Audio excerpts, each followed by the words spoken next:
राज को बचपन से ही खूबसूरत लड़कियां पसंद थीं। वो अपनी शादी की बात सुनते ही सुंदर लड़की की कल्पना में खो जाता था। अब राज के कॉलेज की परीक्षा भी ख़त्म हो गई थी। राज के लिए कई सारे रिश्ते आ रहे थे। एक दिन राज के मामा ने उसकी शादी भी तय कर दी। राज का मन था कि वो लड़की को देखे। उसे देखना था कि जैसी पत्नी की वो कल्पना करता है वो वैसी है या नहीं। राज ने मामा से अपनी होने वाली पत्नी को देखने के लिए कहा, लेकिन मामा ने उसे कहा कि वो बहुत ही सुंदर है और उन्होंने उसे खुद देखा है। मामा की बातों पर भरोसा करके राज ने शादी के लिए हाँ कर दी। शादी का दिन भी आ गया।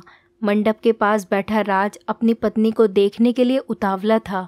होने वाली पत्नी को उसने गहनों में सजा हुआ देखा। चेहरे पर घूंघट, हाथों और पैरों की सुंदर उंगलियां देखकर उसके मन को थोड़ी राहत मिली। दूसरे दिन विदाई के बाद जैसे ही डोली राज के घर पहुंची तो वो तुरंत अपनी पत्नी को देखने के लिए दौड़ा। तब उसकी पत्नी पालकी से बाहर घूंघट उठाकर देख रही थी। जैसे ही राज की निगाहें उस पर पड़ी उसे बहुत दुख हुआ। राज ने जैसी पत्नी के सपने देखे थे वो बिल्कुल भी वैसी नहीं थी। चौड़ा सा मुंह, चपटी नाक, फूले से गाल राज को बिल्कुल भी पसंद नहीं आए। रंग भले ही उजला था, लेकिन उसके अलावा राज के सपनों की दुल्हन से एकदम अलग थी। राज की सारी खुशी गुम हो गई। उसे मामा पर काफ़ी गुस्सा आया, जिन्होंने लड़की की तारीफ़ों के पुल बांधे थे। सबसे पहले उसने मामा से लड़ाई की, उसके बाद ससुराल वालों से और फिर अपने घर वालों से। राज के मन में हुआ, इस महिला के साथ किस तरह से वो अपना पूरा जीवन बिताएगा। इसके साथ पूरा जीवन मुझे कांटों भरा लगेगा। मैं सोच भी नहीं सकता कि ऐसी महिला से मेरी शादी हो गई है। मेरे क्या ख्वाब थे और क्या हो गया। भगवान को मेरे साथ ही ऐसा कुछ करना था। फिर उसके मन में हुआ कि शादी मैंने ज़बरदस्ती तो की नहीं थी। अब इस लड़की को क्या पता था कि पत्नी को लेकर मेरे क्या सपने थे। इसमें इसका क्या दोष है। इस सोच के बाद भी राज का दिल उसे स्वीकार करने को तैयार ही नहीं था। वो घंटों श्रृंगार करती थी, अपने बाल संवारती थी, लेकिन राज के मन को बिल्कुल भी नहीं भाती। राज हरदम उससे दूर भागता था और उसकी पत्नी पूरे दिल के साथ उसकी सेवा करना चाहती थी। जब भी राज की पत्नी किरण उससे कुछ भी बात करने की कोशिश करती, वो उसे दो चार खरी खोटी सुना देता। राज रोज़ दोस्तों के साथ बाहर जाता और पत्नी घर में उसका इंतज़ार करती रह जाती। काफ़ी दिनों के बाद जब राज घर खाना खाने के लिए आया तो किरण ने कहा कि आप मेरी वजह से घर में रहना ही छोड़ देंगे क्या। राज ने मुंह मोड़ते हुए जवाब दिया, घर में ही तो रहता हूँ, बस आजकल नौकरी ढूंढने के लिए ज़्यादा दौड़ भाग करनी पड़ रही है। किरण ने कहा, मैं खुद जानती हूँ कि आप घर में क्यों नहीं दिखते हैं। आप किसी डॉक्टर से बात करके मेरा चेहरा वैसा क्यों नहीं बना देते जैसा आप चाहते हैं। राज ने चिढ़ते हुए कहा, क्यों तुम बेवजह फिजूल की बातें कर रही हो। तुम्हें यहाँ आने के लिए किसने कहा। उसकी पत्नी ने पूछा, जब आपको किसी चीज़ से परेशानी है तो उसका इलाज भी कराना होगा। ये सुनकर राज बोला, भगवान जिस काम को नहीं कर पाया उसे मैं कैसे कर दूंगा। गुस्से में किरण कहने लगी, इसके बारे में आपको सोचना चाहिए कि भगवान ने जो किया है उसके लिए मुझे सज़ा क्यों मिले। हर तरह की सूरत वाले लोग इस दुनिया में हैं, लेकिन उनके पति ऐसा व्यवहार उनसे नहीं करते। राज ने गुस्से में तमतमाते हुए जवाब दिया कि क्या मैं तुमसे कोई गलत व्यवहार करता हूँ। क्या कभी मैंने तुमसे लड़ाई की है। तुम ही मेरे सामने आकर मुझसे बहस करने लगती हो। ये सब सुनकर किरण वापस चली गई। उसे लगा कि इन्होंने मेरे प्रति अपना दिल पत्थर का बना लिया है। अब ये मेरी एक नहीं सुनेंगे।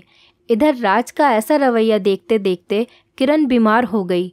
वो अपनी ज़िंदगी से निराश हो चुकी थी।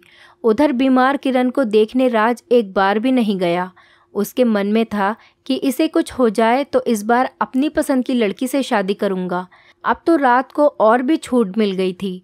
पहले कभी कभी किरण टोकती रोकती रहती थी और बाहर जाने की वजह भी पूछ लेती थी, लेकिन अब राज पूरी तरह आज़ाद था। गलत आदतों में पड़कर राज सिर्फ अपने पैसे ही बर्बाद नहीं कर रहा था, बल्कि सेहत और चरित्र सब कुछ खो रहा था। धीरे धीरे राज का पूरा शरीर पीला और कमज़ोर पड़ने लगा। शरीर में सिर्फ हड्डियां ही नज़र आ रही थीं और आंखों के आसपास काले घेरे, वहाँ गड्ढे पड़ गए थे। अपने चेहरे को देखकर रोज राज उसे संवारने की कोशिश करता, लेकिन कुछ नहीं हो पाता। एक दिन महीनों से बीमार पड़ी किरण बरामदे के पास चारपाई पर लेटी थी। उसने राज को काफ़ी समय से नहीं देखा था, इसीलिए किसी से राज को बुलावा भेजा। किरण के मन में था कि बुलावा तो भेज दिया है, लेकिन आएंगे या नहीं। किरण का बुलावा मिलने पर आज राज पहले की तरह गुस्से में झल्लाया नहीं। वो बिना संकोच किए आज किरण के पास जाकर खड़ा हो गया। जैसे ही किरण ने उसे देखा तो वो हैरान हो गई। उसने पूछा, क्या आप बीमार हैं? बहुत दुबले हो गए हैं और पहचानने में भी नहीं आ रहे हैं। राज ने कहा, जिंदा रहकर भी अब क्या करना है। किरण ने नाराज होते हुए राज का हाथ पकड़कर चारपाई पर बैठा दिया और बोली, दवाई क्यों नहीं लेते? आज किरण के इस तरह उसे खींचने पर राज नाराज नहीं हुआ। उसके चेहरे में वो कड़वाहट नहीं थी, उसका गुस्सा जैसे पिघल गया था। चारपाई पे बैठते ही राज ने जवाब दिया, अब दवाई से मेरा कुछ नहीं होगा, मौत ही मुझे अपने साथ लेकर जाएगी। मैं ऐसा तुम्हें दुख देने के लिए नहीं कह रहा हूँ। मैं भयंकर रोग से ग्रसित हूँ और अब मैं बच भी नहीं सकता। इतना कहते ही राज चारपाई पर बेहोश होकर गिर गया। उसका पूरा शरीर कांपने लगा और पसीना पसीना हो गया। राज की हालत देखकर महीनों से बीमार पड़ी किरण झट से बिस्तर से उठ गई। पानी लाकर राज के चेहरे पर मारने लगी, लेकिन उसे होश ही नहीं आया। शाम तक राज का मुंह टेढ़ा हो गया और शरीर में कोई हरकत नहीं थी। ये लकवा था जिसकी चपेट में राज आ गया था। इस रोग में बीमार किरण ने राज की खूब सेवा की। लगातार 15 दिन तक राज की स्थिति नाजुक बनी रही। दिन रात एक करके किरण द्वारा की गई मेहनत रंग लाने लगी। राज की हालत कुछ संभली, लेकिन अभी भी किरण राज को दवाई पिलाती और खाना खिलाती थी। इन सब में वो अपनी तबीयत को जैसे भूल ही गई थी। शरीर बुखार से तप रहा था, लेकिन उसे राज की स्थिति के सामने अपनी खुद की सेहत कुछ भी नहीं लगती थी। अब राज के दोनों पैरों में थोड़ी ताकत आने लगी थी। धीरे धीरे 4-5 महीने में वो अपने पैरों पर खड़ा होने लगा, लेकिन उसका मुंह टेढ़ा का टेढ़ा ही रहा। उसके चेहरे पर पहले जैसी रौनक भी नहीं रही। एक दिन अपना चेहरा शीशे में देखने के बाद राज ने कहा कि मुझे भगवान ने मेरे किए की सज़ा दी है किरण। मैंने तुम्हें सुंदर नहीं माना और आज देखो मैं कितना कुरूप हो गया हूँ। अब तुम भी मेरे साथ वैसा ही व्यवहार करो जैसा मैं तुम्हारे साथ किया करता था। किरण ने हंसते हुए पति से कहा, आप मेरी आंखों से देखेंगे तो पता चलेगा कि आप में कोई अंतर नहीं आया है। आप पहले जैसे थे अभी भी वैसे ही हैं।